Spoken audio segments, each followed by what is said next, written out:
This week in Jamaica Now. Opposition leader under fire for appealing constitutional court ruling. The country is one step closer to decriminalizing ganja. Jamaica on track to pass 7th IMF test, and Bob Marley's estate wins copyright infringement lawsuit. The details of these and other stories coming up after the break. Reach anyone, anywhere in the world with the Gleaner online. Rich media, interactive banner ads, dynamic page wraps. Increase, target, track. I'm Carleen Brown and this is Jamaica Now. Leader of the opposition Andrew Holness is facing more criticism and public backlash following his decision to appeal a ruling by the Constitutional Court that he acted unlawfully when he removed 2 opposition members from the Senate in November 2013. Arthur Williams and Dr. Christopher Tufton were booted after Mr. Holness submitted undated, pre-signed resignation letters on behalf of the men to Governor General Sir Patrick Allen. The court ruled on February 6 that the resignation letters submitted to the Governor General by Mr. Holness were null and void. Some Jamaicans have expressed the view that Mr. Holness should accept the court's ruling and withdraw his appeal. Attorney at law Hugh Wildman says the opposition leader is on a road to destruction in appealing the ruling of the Constitutional Court. And public affairs analyst Martin Henry says Mr. Holness is gambling with his political future. While stressing that the opposition leader is within his right to appeal a court decision, he says Mr. Holness is taking a major political risk. I can understand the need for greater clarity, and I think the appeal will yield precedence for a greater strengthening of our understanding of the Constitution. But the leader of the opposition, who is the leader of a political party, is running substantial risk in further alienating public opinion in taking that course of action. And as a leader aspiring to be back in government as Prime Minister, he should very carefully consider its costs against the benefits of making an appeal against a very clear and I would say very popular judicial ruling. Meanwhile, Clerk to the Houses of Parliament Heather Cook has filed an application in the Supreme Court asking for a determination on Mr. Williams and Dr. Tufton and their replacements, Dr. Nigel Clark and Jamaica College Principal Roel Reid. That application is to be heard this Tuesday, but no date has been set for Mr. Holness's appeal. Jamaica's passage of legislation to decriminalize the use and possession of small quantities of marijuana received global attention last week, with several news outlets and magazines reporting on the move. News reports were carried by The Guardian, Al Jazeera, Huffington Post and the Associated Press. The new legal framework is made possible through amendments to the Dangerous Drugs Amendment Act 2015.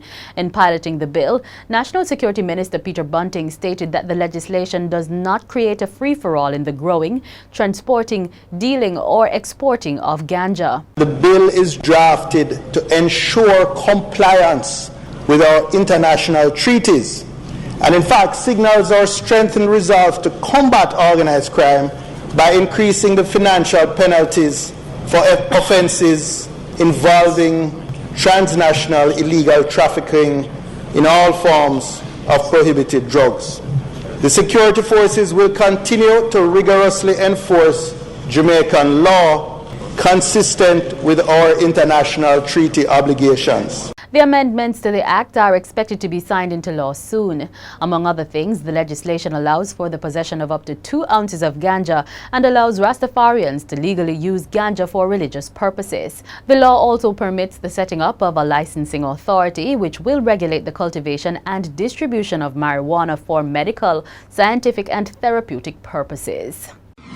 The National Parent Teachers Association of Jamaica, NPTAJ, says it supports the government's move to regulate the transfer of student athletes. Education Minister Ronald Thwaite said the policy is aimed at stamping out the unethical practice of some schools of recruiting students primarily for sporting activities without due consideration for their academic development. Association President Everton Hanam says the current system of student transfer had some success stories, but it also had a number of disturbing cases. Describing the practice as poaching, he says this kind of activity was unacceptable and required some intervention. The Executive Board of the International Monetary Fund, IMF, is expected to consider the 7th review of Jamaica's economic program next month. Last week, an IMF team reported that the government's resolute implementation of its economic program, centered on strengthening the foundation for growth and employment, is starting to yield tangible dividends. And it said the program is on track and policy implementation remains strong. If the review report is approved, Jamaica will have access to $40 million. The Jamaica Public Service Company, JPS, has filed an appeal against the directive from the Office of Utilities Regulation, OUR, to repay funds collected from customers in 2013. The OUR has instructed the JPS to repay $973 million that allegedly represents amounts that were inappropriately included in charges for fuel supplied by Petrojam. However, the JPS says the amount is the difference between the estimated amounts for which JPS was billed in Jamaican dollar terms and the actual amount that the company paid to Petrojam.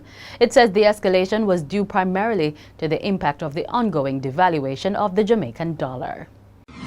It could soon take just a few years of delinquency in the payment of property taxes for landowners to lose their property. The government is seeking the Parliament's approval of an act to amend the Tax Collection Act. It is intended to enhance the compliance and enforcement capabilities of the local authorities and Tax Administration Jamaica. The legislation will give the authorities the power to sell the property of landowners who have failed to pay their property taxes for 3 consecutive years.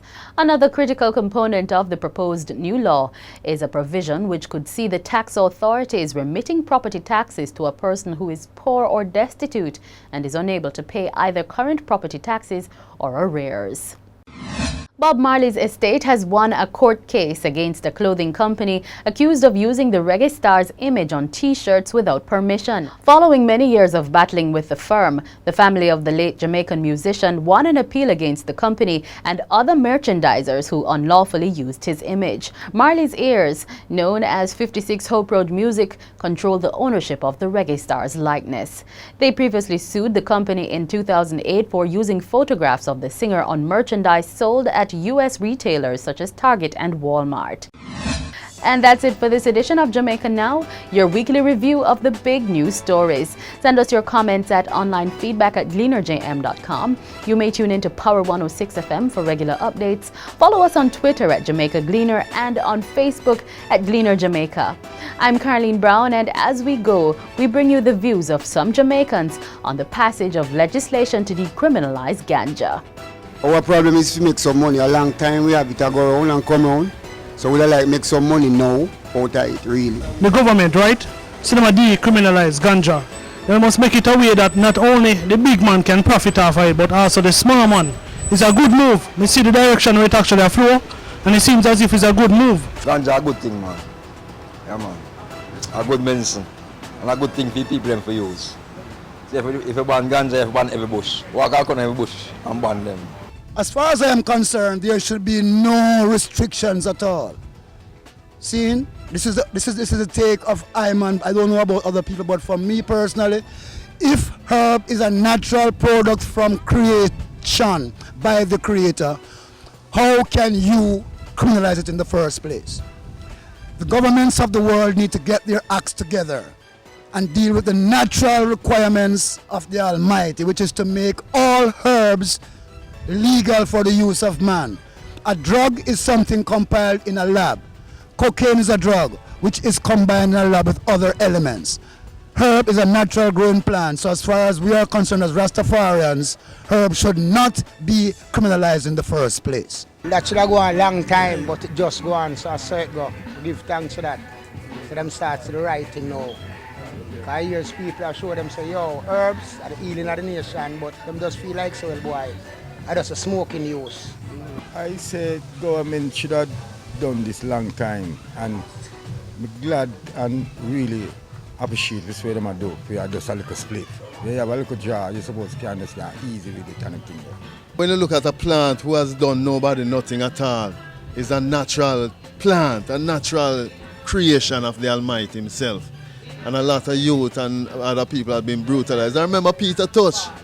You know, Peter Touch has been brutally, treated because of, just having a spliff. And, we wish that we have gone forward and look into this and making money this is the only resources that we have in Jamaica up till now, you know, which has been the top, demanding product, and we haven't given to the world because there's nobody in the world have what we have the potency of what Jamaican herb have. The government are rubbish, bona fide. They have to make food free up for each other, people hungry. I be a politician in the government set around and separate people around here. Herbs, more food and more life. It's a ganja, the healing of the nation.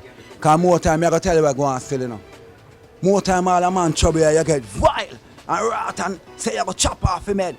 You see you come some woman take a little spit and go back burn that and sit down on med box. It does make you get back calm and just get back your nerves calm. So what? And what do we do to make them a fight it? Stop on the youth them in a criminal for one little bag of weed. Them don't have to have one bag, just have one dege seed. Them a turn the youths them in a criminal for one little bag of weed.